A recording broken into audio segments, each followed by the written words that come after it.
નમસ્કાર વિદ્યાર્થી મિત્રો, ગુડ મોર્નિંગ.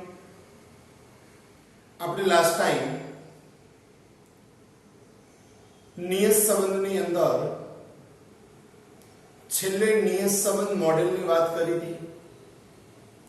આજે હવે આપણે આગળનો મુદ્દો જોવાનો છે. નિયત સંબંધ રેખાનું અન્વયોજન. અન્વયોજન એટલે અંદાજ મેળવો. તો બે સંબંધિત ચલો વચ્ચેના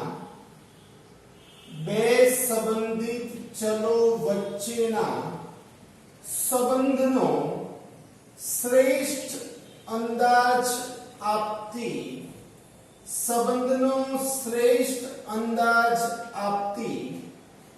નિયત સંબંધ રેખા મેળવવાની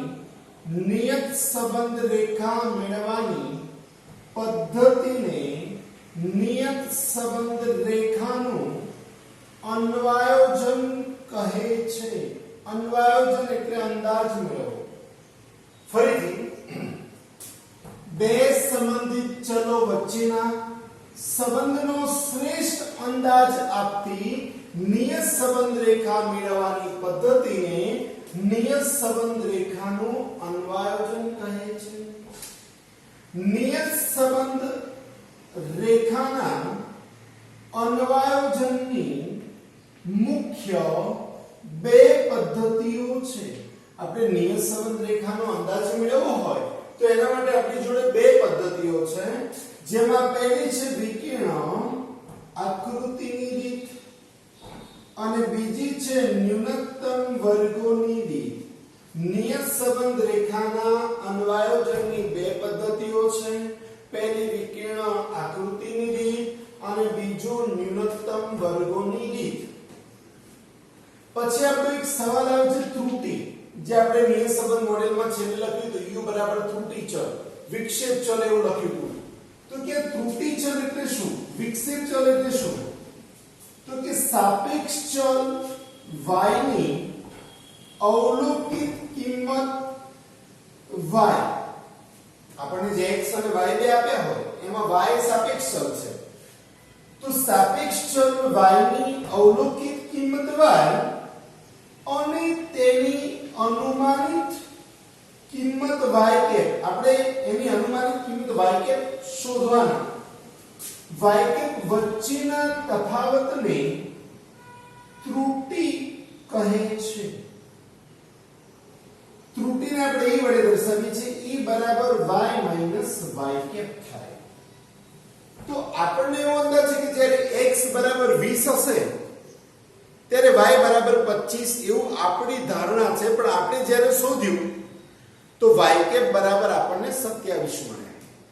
આપણને અંદાજ હતો 25, મળ્યા 27.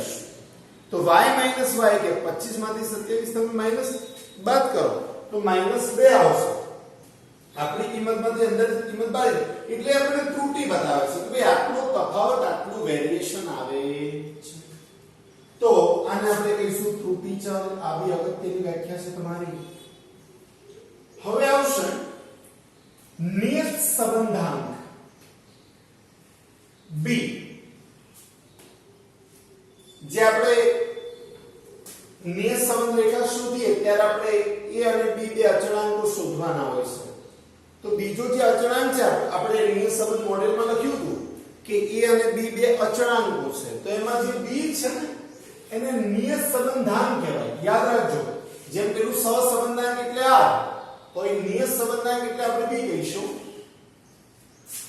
તો નિયત સંબંધાંક b જ્યારે y ની x ફોર્મ્યુલા હોય એટલે એના પાછળ yx લખાય. ખાલી b લખો તો બી ચાલે, byx લખો તો પણ ચાલે. બંનેનો અર્થ એક જ છે. તો નિરપેક્ષ ચલ x ની કિંમતમાં એક એકમનો ફેરફાર કરવાથી સાપેક્ષ ચલ y ની કિંમતમાં કેટલા એકમનો ફેરફાર થશે તે દર્શાવતા આંકને નિયત સંબંધાંક કહે છે. આપણે x ની કિંમતમાં જો 1 એકમનો વધારો કે ઘટાડો કરીશું તો સામે y ની કિંમતમાં શું ફેરફાર થશે તે દર્શાવતું જે માપ છે જેને આપણે b કહીએ છીએ, જેને આપણે નિયત સંબંધાંક કહીએ છીએ. b ની કોઈ પણ કિંમત આવી શકે, એનો કોઈ અંતરાલ છે નહીં.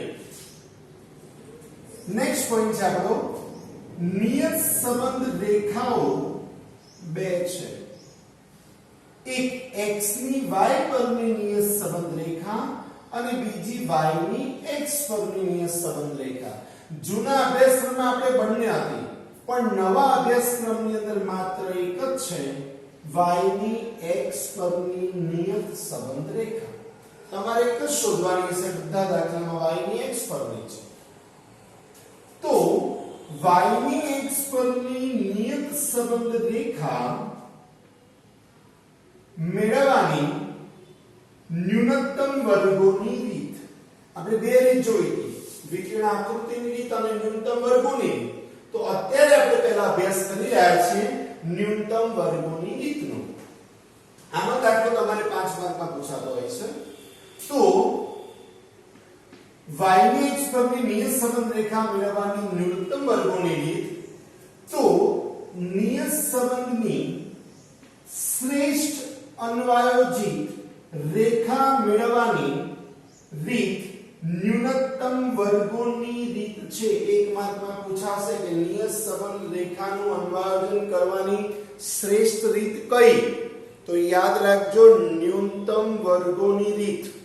ફરીથી કહું છું, નિયત સંબંધના અન્વયોજનની શ્રેષ્ઠ રીત કઈ, તો ન્યૂનતમ વર્ગોની રીત, જે CF ગૌસ, જેનું પૂરું નામ છે કાર્લ ફ્રેડરિક ગૌસ.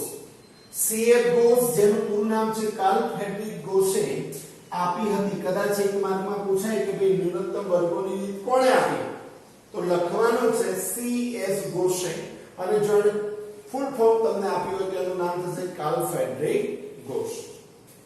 તો આપણે આગળ y ની x પરની નિયત સંબંધ રેખા મેળવવાની છે.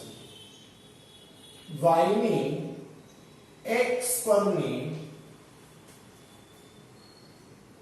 નિયત સંબંધ રેખા. તો y ની x પરની નિયત સંબંધ રેખા તમારે મેળવવી હોય તો તમારે લખવાનું છે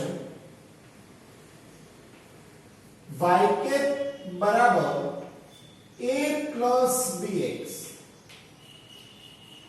y કેપ બરાબર a plus bx. એમાં સૌપ્રથમ તમારે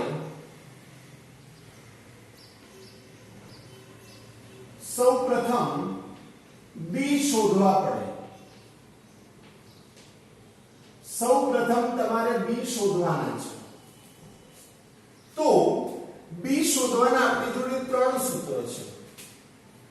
b શોધવાના આપણી જોડે ત્રણ સૂત્ર છે.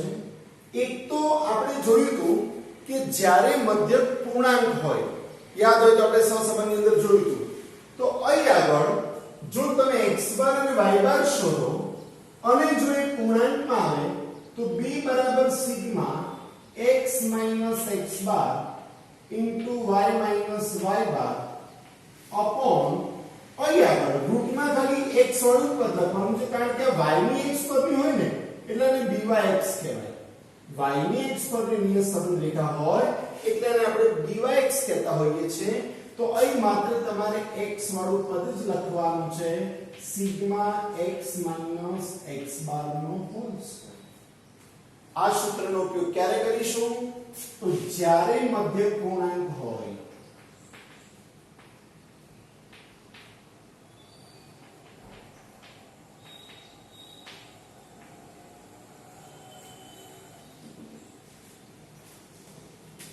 બીજું છે જ્યારે મધ્યક અપૂર્ણાંક હોય અને અવલોકનોની કિંમત 20 કે તેના કરતા નાની હોય તો byx બરાબર n sigma xy minus sigma x sigma y. સહસંબંધમાં જે અંશ હતો એ તો એને જ લખવાનો છે. ખાલી છેદમાં રૂટ જતો રહે અને માત્ર x વાળું જ પદ આવે n * સિગ્મા x નો સ્ક્વેર માઈનસ સિગ્મા x નો હોલ સ્ક્વેર. જ્યારે મધ્ય અપૂર્ણાંક હોય અને અવલોકનોની કિંમત x અને y ની કિંમત 20 કે તેના કરતા કેવી હોય નાની હોય x y values is less than or equal to 20. જ્યારે મધ્ય અપૂર્ણાંક હોય કે ગમે તે પોઈન્ટમાં કે ગમે તે હોય તો byx અને બીજા અર્થમાં bvub કહેવાય. તો n * sigma uv minus sigma u into sigma v upon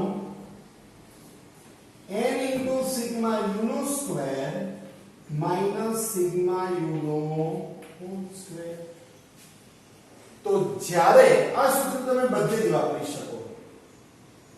મધ્ય અપૂર્ણાંક અને x અને y ની કિંમત 20 કરતા મોટી હોય કે પોઈન્ટમાં હોય ત્યારે આપણે આ uv વાળું સૂત્ર વાપરતા હોઈએ છીએ. આપણા આ પ્રકરણ લગભગ 90% મોટા દાખલાઓ uv ની રીતે જ ગણવાના છે. જેમ આપણે સહસંબંધાંક શોધવા માટે આ સૂત્ર વાપરતા એમ અહીં આગળ બી તમારે આ જ સૂત્રનો ઉપયોગ કરવાનો છે.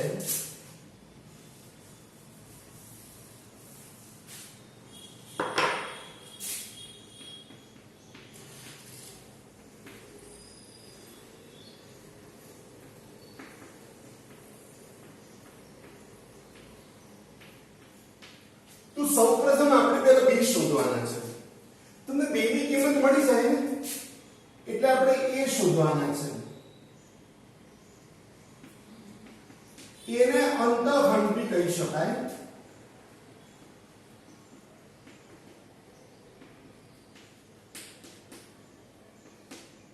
તો a નું સૂત્ર થશે a is equal to y bar minus bx bar.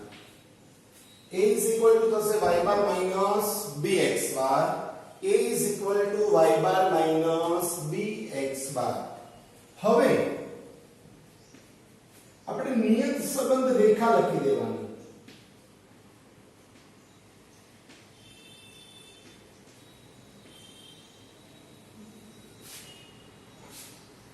y cap is equal to તમે જે a ની કિંમત શોધીએ વત્તા જે b ની કિંમત શોધીએ અને છેલ્લે x લખી એની ઉપર બોક્સ બની દેવાનું છે.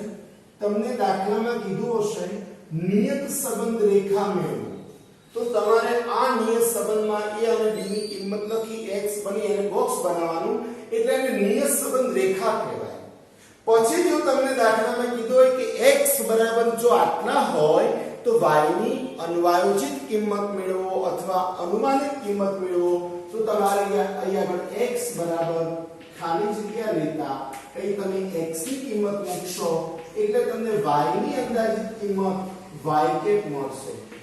આને અન્વયોજિત કિંમત કહેવાય. જે આપણે ત્રુટિમાં જોયું હતું ને કે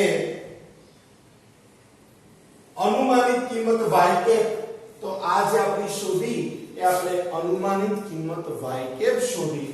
તો y ની x પરની નિયત સંબંધ રેખા y કેપ બરાબર a bx. સૌપ્રથમ તમારે p શોધવાના છે. બરાબર, ખાસ ધ્યાનમાં રાખજો.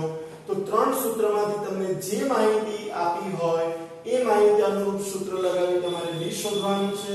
b મળી જાય ત્યારબાદ તમારે a શોધવાનું છે. a અને b ની કિંમત તમારે નિયત સંબંધ રેખામાં લખી દેવાની છે કે y કેપ બરાબર a bx. એને તમને નિયત સંબંધ રેખા મેળવો એવું કીધું હોય એ જ કીધું હશે તો આ તમારે ફરજિયાત લખવાનું છે. આ લખ્યા પછી જ x બરાબર ખાલી જગ્યા લેતા અને પછી x ની કિંમત અહીં મૂકશો એટલે તમને y કેપ ની કિંમત મળશે. તો આ હતી આપણી y ની x પરની નિયત સંબંધ રેખા મેળવવાની પદ્ધતિ, જેના દાખલાઓ હવે આપણે નેક્સ્ટ લેક્ચરમાં જોઈશું. આવજો.